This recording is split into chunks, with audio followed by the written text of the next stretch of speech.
السلام علیکم ورحمۃ اللہ وبرکاتہ۔ مفتی صاحب، آپ نے صدقہ کے متعلق ایک حدیث فرمائی تھی کہ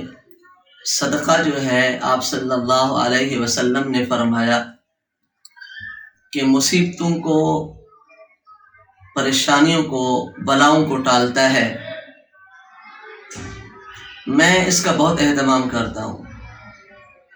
اس کے باوجود بھی پریشانیوں کا سامنا ہے، مسائل کا سامنا رہتا ہے۔ کوئی ایسا طریقہ بتلا دیں کہ کس طریقے سے ہم یہ صدقہ کریں تو ہمارا صدقہ قبول ہو اور ہماری مشکلات آسان ہوں، یا یہ ہے کہ ہمارے کرنے میں کوئی کوتاہی ہو رہی ہے، تو اس کی ذرا وضاحت فرما دیں۔ بسم اللہ الرحمن الرحیم۔ جی بالکل، آپ نے بجا فرمایا کہ حدیث پاک کے اندر واضح طور پہ ہے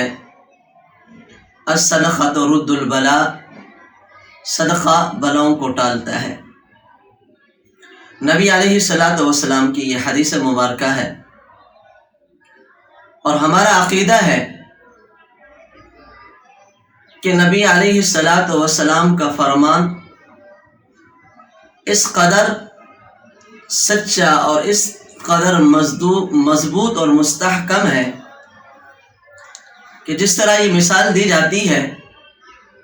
کہ سورج مشرق سے طلوع ہوتا ہے اور مغرب کی طرف غروب ہوتا ہے، تو ہمارے اکابرین کا یہ عقیدہ ہے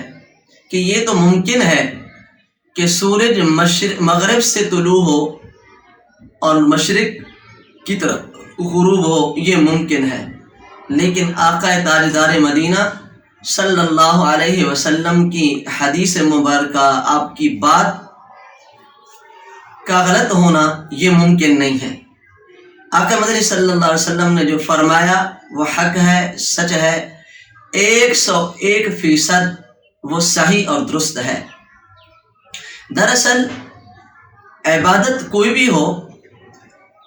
اس عبادت کے ادائی کرنے کے طریقہ کار ہیں، اس کے شرائط ہوا کرتے ہیں۔ اگر وہ عبادت یا وہ کوئی نیکی طریقہ کار کے مطابق، شرائط کے مطابق کی گئی ہو، اس کا اثر بھی ہوتا ہے،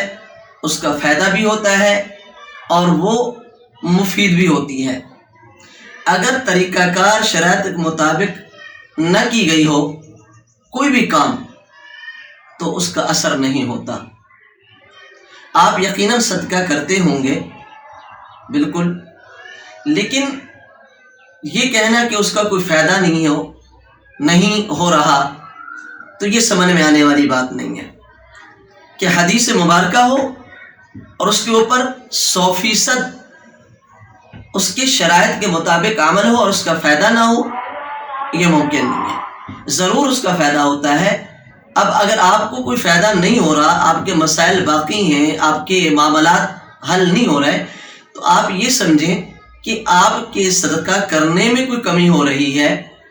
اس کی شرائط کے مطابق، ضوابط کے مطابق اس کی ادائیگی نہیں ہو پا رہی،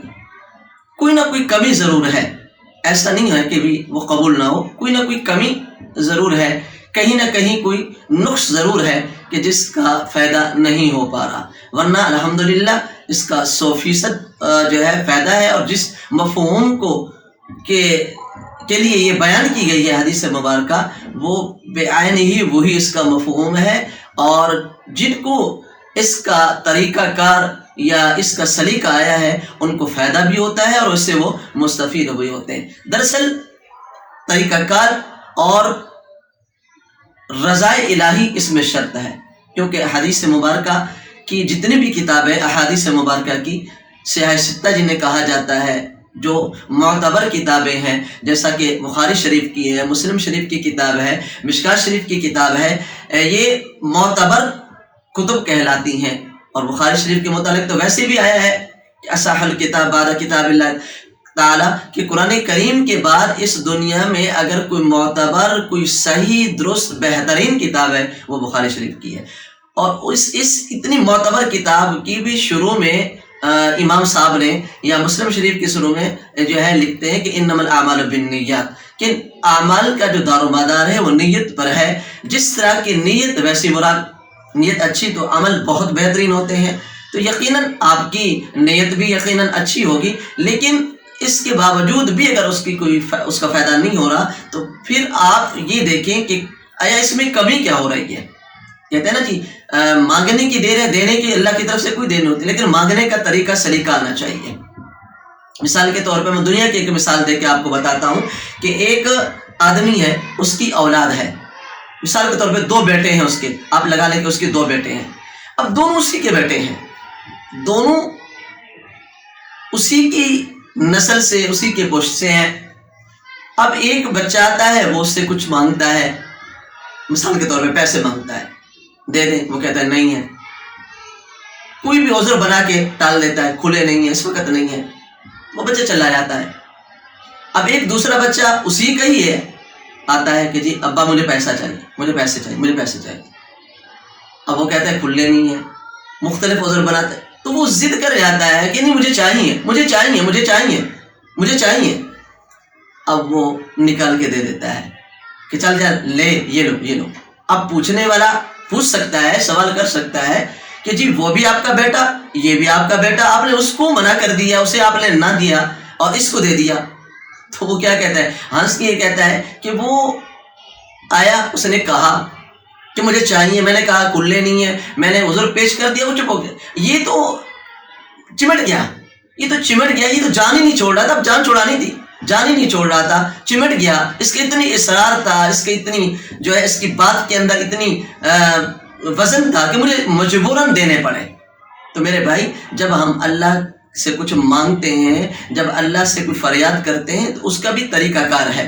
اس کا بھی، بس ہم اللہ سے مانگے، بس بیٹھ اللہ مجھے چاہیے، اللہ مجھے چاہیے، اللہ مجھے چاہیے، اللہ بس آپ کے علاوہ کوئی دینے والا نہیں، بس مجھے آپ سے امید ہے، اللہ آپ اپنے شایان نشان کے مطابق دے دے، مجھے چاہیے۔ جب آدمی بالکل دل سے آہوزاری کر کے اللہ سے مانگتا ہے تو اللہ تو اتنا رحیم اور کریم ہے، کئی بابوں سے بڑھ کر اللہ رب العالمین ہم سے شفقت محبت کرنے والے ہیں۔ اللہ ضروری جب بیٹھ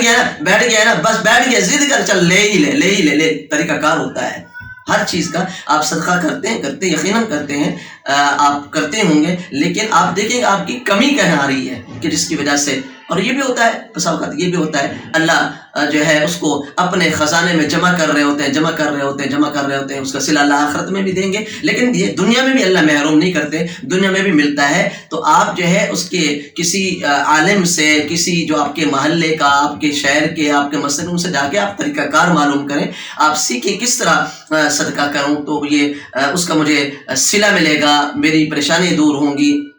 تو آپ کی رہنمائی کریں گے انشاءاللہ۔ تو یا یہ ہے کہ آپ جہاں کر رہے ہیں، جہاں دے رہے ہیں وہ مصرف نہیں ہوگا۔ اب جب مصرف نہیں ہے تو جو صدقے کے مصرف ہیں وہ نہیں ہے تو پھر بھی اس کا فائدہ نہیں ہوتا۔ تو انشاءاللہ آپ جو ہے اس کو سیکھیں گے اور اس کا طریقہ کار پوچھیں گے تو انشاءاللہ اللہ پاک ضرور ہی آپ کی مدد فرمائیں گے، آپ کی پریشانی اللہ دور فرمائیں گے، ضرور اس کا آپ کو نفع اور فائدہ ہوگا۔